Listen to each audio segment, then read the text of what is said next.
Thank you. Hi, Robbie. Hi. Governor Romney, 3 minutes for your opening statement. Well, you know, the older I get, the more I appreciate the extraordinary brilliance of the founders of this country. Because they not only changed the relationship between citizen and government, because the nations from which they had sprung, if you will, as the first individuals to come to this country, had the king as the sovereign and the citizens were the servants. And they said, no, we're going to make the citizens the sovereign, and the government's going to be the servant. And they went on to say, we're going to have not just political freedom, but also economic freedom and personal freedom. So we would be free not just to choose the people who would represent us, but also free to choose our course in life. And by virtue of those two freedoms and others, this became the place on the planet over the last couple hundred years where every pioneer, every innovator wanted to come. And come they did, by the millions. It's what made America the most powerful economic engine in the history of the world. And the principles that we had, this love of freedom, we shared with others. This nation has changed the world in part because of the brilliance of these founders, with political freedom and economic freedom. And they went on. They came up with the idea of federalism, which, contrary to the way it sounds, is the idea that states would have the rights to solve those problems that were closest to the people. And so education and caring for the poor and health care would be solved at the state level. States compete. As Justice Brandeis said, the states would be the laboratories of democracy. This is the heart of what makes America such an extraordinary engine of economic vitality and greatness. And what I see right now in Washington, and have over the last several decades, is the belief there that somehow Washington knows better than the people, that the sovereign ought to go back to being government, not the people. And the reason I see us struggling economically is because Washington has become too assertive, too big, too demanding on the lives of the American people. We simply have to rein back government to be what it was when it was considered by the founders, which is a source of encouraging the private sector, encouraging states, encouraging individuals to live with their freedoms and build a better tomorrow for themselves and for their kids. That's the job that has to be done. And I look at this administration, I don't think I've ever seen an administration who's gone further afield from the Constitution and from those principles I've described than the Obama administration. Not just with regulation, but with energy policy, with financial regulatory policy, and also with the worst example, Obamacare, which is a massive intrusion not only in the rights of states, but in the rights of citizens. And so what we got to do is repeal Obamacare and a lot of other regulation and legislation this administration has put through in order to go back to the principles that made this country what we are. Personal freedom, economic freedom, political freedom. This is the greatest nation in the history of the earth. I love America. I'm going to return America to those principles that made us that great nation. Thank you. Representative King. Thank you, Governor. I'm living proof that a king is not sovereign. And, you're astute on the financial issues, and I would just ask point blank, would you repeal Dodd-Frank? Yeah. Dodd-Frank, there are some provisions in it that needed to be updated, and it was appropriate for us to think about the regulation of the financial services sector. Look, the regulation of the mortgage industry was just not up to date. Derivatives, which few people can understand, we were way out of date with thinking about regulating those areas. We also had to ask ourselves, what's the right amount of capital that should go behind the assets that various institutions have? These are valid questions, and so it was appropriate for Congress to perhaps write a 10 or 20-page bill. But 2,300 pages with a complete rework of the financial services sector did the one thing which the banking sector couldn't live with. It created such uncertainty that the bankers, instead of making loans and encouraging the economy in a time of distress, pulled back. And I think, and part of that flows from the fact that the people who were putting that together, Dodd and Frank, the two people who, as much as anyone I know in this country, were responsible for the meltdown that we had. I'm glad that's said, Mitt. Yeah, I mean, it's hard for me to imagine that we'd ask those two who were responsible for the committees overseeing banking, we'd say to them, okay, why didn't you write the legislation to change things? It's like, well, they should have started by saying, okay, we'll resign and let someone else do the job. And So I'd say, Representative, I say, do we need financial regulation? Of course. But we need streamlined, modernized, up-to-date, not overwhelming and burdensome in such a way that it frightens our financial services sector from being able to make the loans that small business in particular need. Would you even incrementally privatize Fannie and Freddie? The answer is yes. I mean, I look at Fannie and Freddie and just think that obviously they've grown massively beyond the scope that had been envisioned for them originally. Why the federal government is in the business of providing guarantees for over half the mortgages in the country, it's extraordinary. And how they could have done what they did. We all heard about these things called liar loans, where people didn't have to tell what their real income was, and they didn't have to show income statements. They didn't have to put any money down. Most people thought that was what, 1 or 2% of the mortgages that were being originated? It turned out in 2007 to be almost half of the mortgages originated. I mean, the failures of Fannie Mae, Freddie Mac, Barney Frank, Chris Dodd are just so legion that we really have to rethink about how we're going to support a growing housing industry. Would you repeal the Community Reinvestment Act? Absolutely. That was a disaster from the get-go. And look, I understand. And by the way, this is not just Democrats. There's people on both sides of the aisle who touted for a long time the idea that we want to put people in homes, and we're going to encourage people getting in homes and get banks to make loans to people who otherwise wouldn't qualify, and recognize when you make loans to individuals or businesses that don't qualify on their merits for a loan, you're adding risk. And maybe you can do that with 1% of the population. When you start doing it for half of all the loans going out, you're putting such risk in the system that when something happens, when one of the cards in this house of cards gets pulled out, the whole enterprise could fall, and we're still suffering from it. You have a chance to run the table, Governor. Sarbanes-Oxley. Well, Sarbanes-Oxley is one of the worst examples of what has happened to what's known as the middle market in America. The Wall Street Journal wrote an article the other day. It's pretty interesting. They said if you look at where job growth really occurs in America, when it happens at small business, the very smallest enterprise with 1, 2, 5, 10 people, that's where a lot of jobs come in. But unfortunately, that's where a lot of jobs also go. Those businesses start and they fail. Big business tends not to grow terribly much. What really grows, they said, are the businesses in between. The small businesses that start doing so well, they keep growing and send products around the world. And what Sarbanes-Oxley did was it made it more and more difficult for those businesses, those in the middle, to secure the capital they need to grow. And so those businesses are being starved. They used to go to the public market and get people to encourage their growth. Instead, they're now finding it harder and harder to do that because of Sarbanes-Oxley. So look, big companies, they're doing just fine. They can even live with Sarbanes-Oxley because they've learned how to, and they've got reams of lawyers. Small businesses, largely financed through individuals and their sweat equity. But the middle market, it really is burdened under Sarbanes-Oxley. So look, it's not that we don't want any regulation. We don't want to tell the world that Republicans are against all regulation. No, regulation is necessary to make a free market work. But it has to be updated and modern, and it has to have as its objective not just finding the few bad guys, but also encouraging all the good guys. And that's what we've lost in Washington. Too many people think that business is bad. You know what? Corporations are made up of people.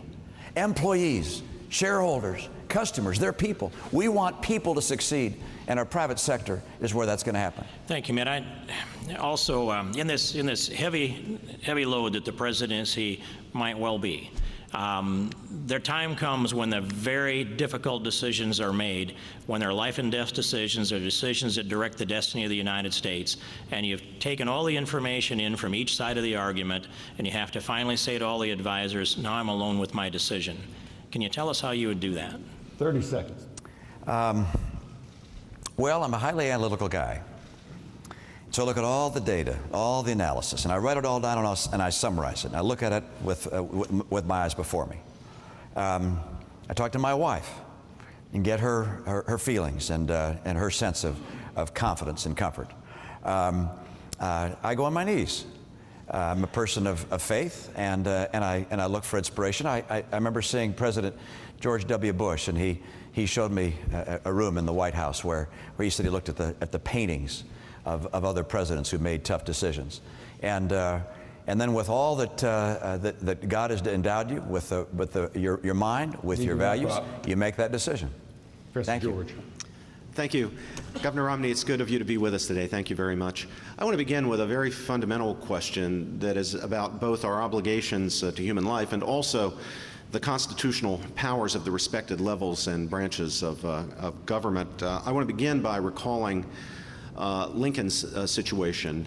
In his first inaugural address, he confronts the decision of the Supreme Court in the Dred Scott case about slavery, in which the court usurped the authority of the elected representatives of the people, the president and the Congress, and acted in a way that essentially removed an entire class of human beings, even free blacks, from the law's protection, from having any rights that others should have to recognize. And Lincoln said on that occasion that if the policy of the government on vital questions affecting the whole people is to be irrevocably fixed by decisions of the Supreme Court, the people will have ceased to be their own rulers, having to that extent practically resigned their government into the hands of that eminent tribunal. Of course, after Lincoln's death, we enacted a 14th Amendment to our Constitution, 13th, 14th, and 15th. And I want to ask you about the 14th. Many people today say that we need to wait for Roe versus Wade to be reversed before Congress can do anything about protecting life in the womb. However, Section 5 of the 14th Amendment expressly authorizes the Congress, by appropriate legislation, to enforce the guarantees of due process and equal protection contained in the amendment's first section. Now, as someone who believes in the inherent and equal dignity of all members of the human family, including the child in the womb, would you, as President, propose to Congress appropriate legislation pursuant to the 14th Amendment to protect human life in all stages and conditions? Let me tell you, Robbie, what my orientation would be. Which is I would like to appoint to the Supreme Court justices who believe in following the Constitution as opposed to legislating from the bench. I would like to see that Supreme Court return to the states the responsibility for determining laws relating to abortion, as opposed to having the federal Supreme Court from the bench tell America and all the states how they have to do it. I think that's the appropriate course.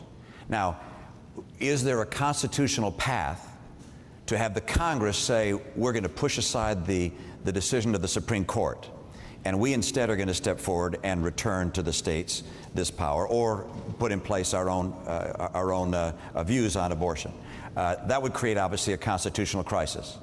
Could that happen in this country? Could there be circumstances where that might occur? I think it's reasonable that something of that nature might happen someday. That's not something I would precipitate. What I would look to do would be to appoint people to the Supreme Court that will follow strictly the Constitution as opposed to legislating from the bench.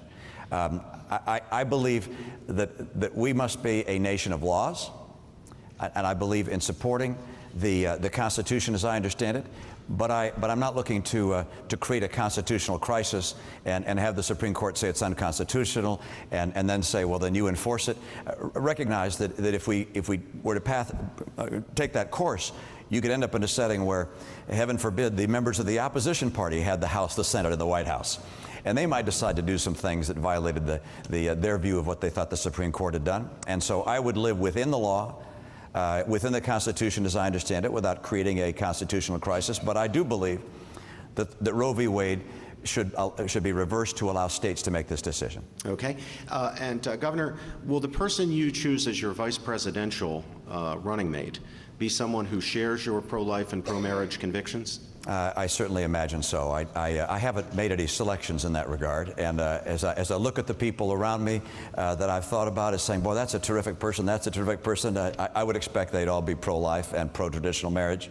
I don't have any names for you today. I think it's kind of presumptuous to choose to think about that at this stage, but this is an important enough issue that the person I would select in that position would share my views on those important issues. So more than just expectation, would share your views. That person would share my views, yeah. Governor, in Illinois, after passing a civil unions bill, the state government decided to exclude certain religiously affiliated foster care and adoption agencies, including Catholic and Protestant agencies, because the agencies, in line with their faith, the teachings of their faith, cannot in conscience place children with same-sex partners. At least half of Illinois' foster and adoption funds come from the federal government. So my question is, should the federal government be subsidizing states that discriminate against Catholic and other religious adoption agencies in this way? Now, I know in Massachusetts you have a very similar situation where Catholic Charities was driven out of adoption precisely because of their conscientious stand for placing children in homes with mothers and fathers. What's your view on that? Yeah, I believe in religious tolerance and religious liberty. And that means to me that we're not going to force people of faith to violate their faith in order to carry out their profession. And so, for instance, if a practitioner, a nurse, or a doctor says, look, I don't, because of my faith, feel a willingness to participate in abortions under a conscience clause, which now exists, I'm not one of those that says, well, let's get rid of the conscience clause and force people to do something against their faith. That's simply not right. And so in this case, I again would say, look, in my state, for instance, about half of our adoptions were being placed by Catholic Charities. They had to get out of adoptions because they would not, under their faith, place children in the homes of same-sex couples. That's a mistake. We should allow people and institutions to practice their faith, and particularly if there are plenty of other institutions that are able to fulfill the responsibilities which government might apply to them. In the hospital and healthcare area, as you know, Governor Mike Leavitt, is Health and Human Services Secretary under President Bush, put into place some very protective conscience protection regulations. They were then immediately abrogated by the Obama administration when they came in. Would you restore them and perhaps even strengthen them? 10 seconds, Governor. Absolutely. We have to allow people to practice their faith, and when they have a matter of conscience that they can't participate in some form of activity which violates their faith, then they should be able to abide by their faith, and particularly when that's the case, when there are plenty of other opportunities for people to have a service provided. Thank you. Senator DeMint. Mitt, thanks for being here. Thanks, Jim. Let's start by talking about unions.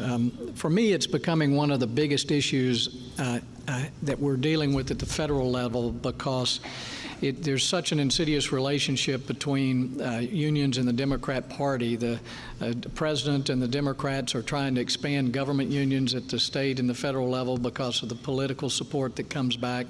And we're seeing the difficulty at the state level to make the reforms and cut back because of the resistance of government unions. Where are you on unions? And I'll put it in this context. There's a federal law right now that requires an American to join a union if their workplace is unionized. It's only if your state opts out of that law that your people are free not to join a union. And there are 22 states that have opted out, but there's still a federal law that requires Americans to join unions. And we have legislation at the federal level to repeal that with a federal right to work law. I understand that you've said that's a state issue and the federal government shouldn't be involved, but the federal government is involved because they have the law that requires that. Where are you on the federal right to work, and what is your opinion about government unions at the federal and state level? Yeah, first of all, what I said was if a right to work piece of legislation reached my desk at the federal level, I'd sign it. Okay. And the right course, I believe, politically at this stage is to have states carry out their own right to work legislation. And as you know, right to work states, those 22, have created 3 million jobs over the last 10 years. The union states have lost about 500,000 jobs. So right to work is the way to go if you want good jobs. That's number one.